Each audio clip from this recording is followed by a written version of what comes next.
Hey guys, happy afternoon. How has your day been? Let me know in the comments if you're here with me.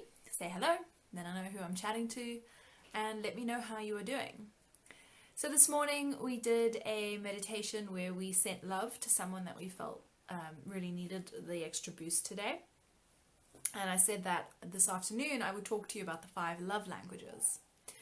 So I've included a link in the text part of this post to the actual website for the 5 love languages, where you can do the quiz to find out what your primary love language is. So this is how it works.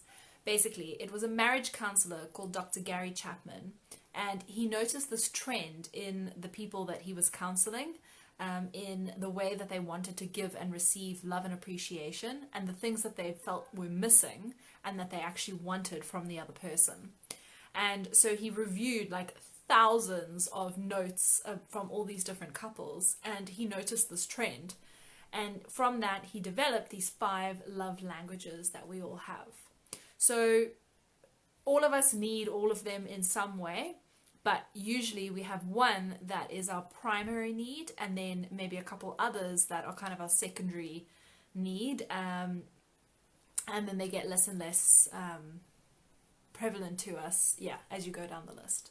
So I'm going to share with you what each of them are, and then give you examples about how to use this knowledge to your benefit, especially now while you're in lockdown. So the first love language is acts of service. So acts of service is my primary love language, and this basically means doing something for someone. So things like doing the dishes, which I'm always banging on about, making someone a cup of tea, packing the laundry away, going grocery shopping, picking up the dog poo, making the bed. So things like that that would feel like doing like tasks for somebody else. So acts of service. The next one is physical touch. So this is Garth's primary love language. So physical touch means any kind of physical show of appreciation. So it could be a hug, it could be a kiss, it could be holding my hand, it could be sex, it could be just anything physical like that, really. All the different, a smile. So it could be kind of obvious, from like, holding someone, to non-obvious, like a smile, or I don't know, some kind of an appreciative glance, something like that. So physical touch. The next one, the third one, is giving and receiving gifts. So for some people, it's really important that they receive little gifts from someone. And remember, gifts don't have to be monetary. So it could be an actual material gift, jewelry or roses or that kind of thing. But it can also be something that didn't cost anything, like picking a flower from the garden, or writing a love letter, or buying someone a coffee, like a takeaway coffee, or that kind of thing. So giving and receiving gifts of some kind. The next one is words of affirmation. So this is basically like positive recognition or compliments.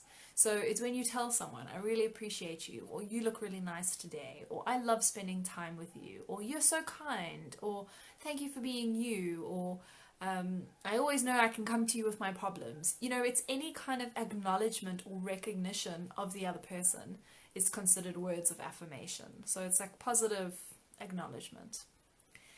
And then the last one is, where are we? We've done acts of service, physical touch, giving and receiving gifts, words of affirmation. And the last one is, gosh, I'm hitting a blank. Quality time. Phew. Yeah, so the last one is quality time. So it's basically spending time with someone where you are giving them your undivided attention. So it could be having a conversation, like going out to dinner and putting your phones away and having an actual conversation. Or it could be, playing a game with someone. So perhaps, like Garth and I played chess together over the weekend, or playing cards or Uno, or it could be watching a TV show together. but it's more something where you're able to communicate with the other person and feel like that connection with them. So I guess things like watching a TV show together, watching a movie together, you know, everybody's different. So to you, that might feel like connection.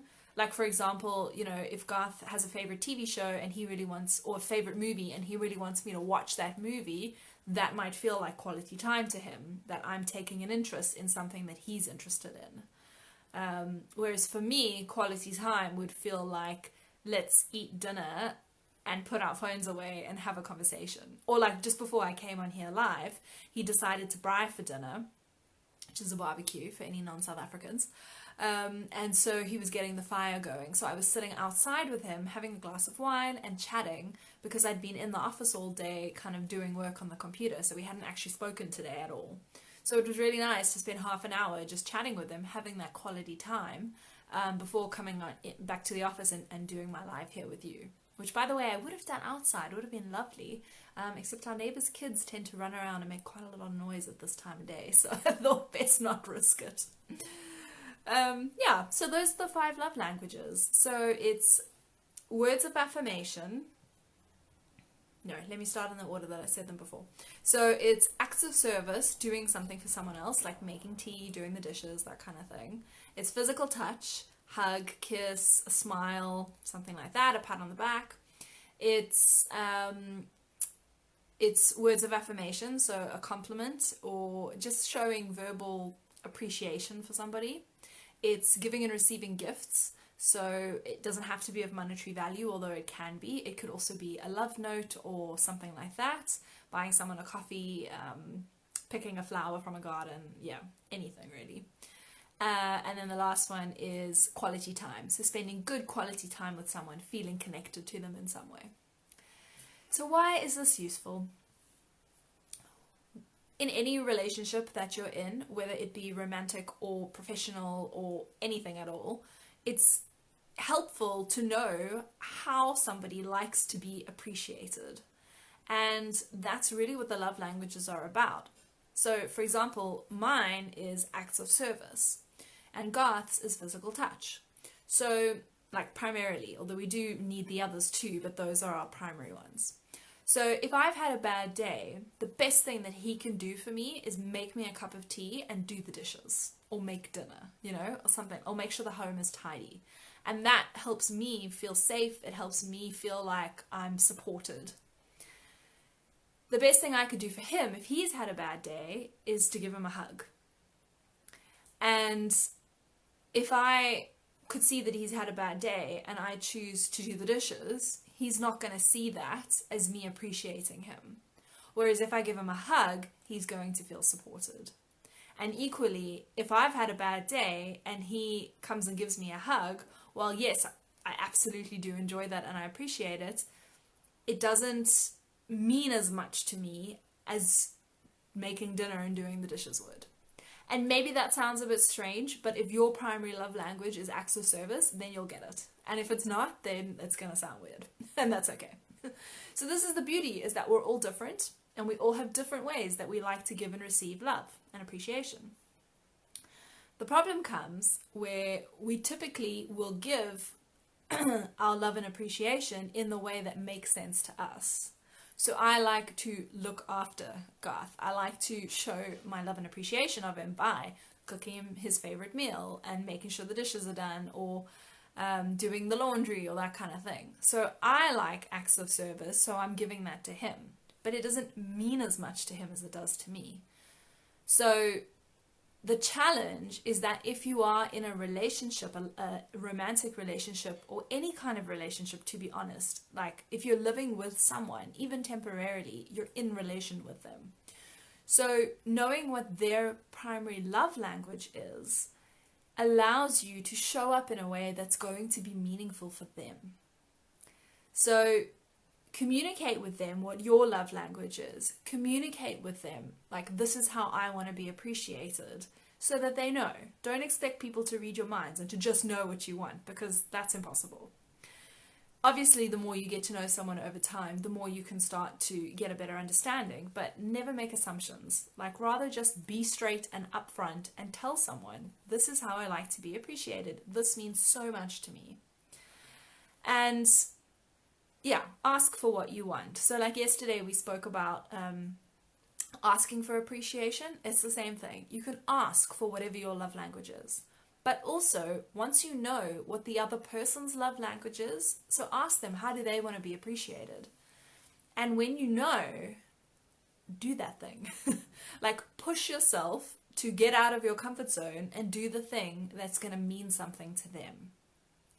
So, to put it into a different context other than like a romantic relationship, let's think about your colleagues, for example. So let's say you have a boss whose primary love language is words of appreciation. Sorry, words of affirmation.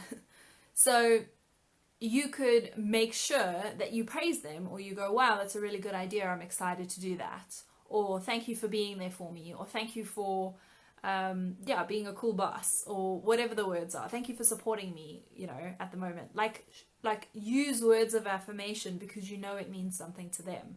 Tell them, because they'll appreciate that so much more, and it's going to foster a more positive relationship in the long run. Even if it feels uncomfortable for you, it's really important to stretch ourselves and to get out of our comfort zone and to do things that are not always comfortable for us. Like, it's a great way to challenge yourself to grow and stretch. So if your boss, has words of affirmation, then give them words of affirmation. If your primary love language is gifts, let's say, giving and receiving gifts, and you're able to have that kind of conversation with your colleague or with your manager or your boss to be able to say, like, this is something I really value.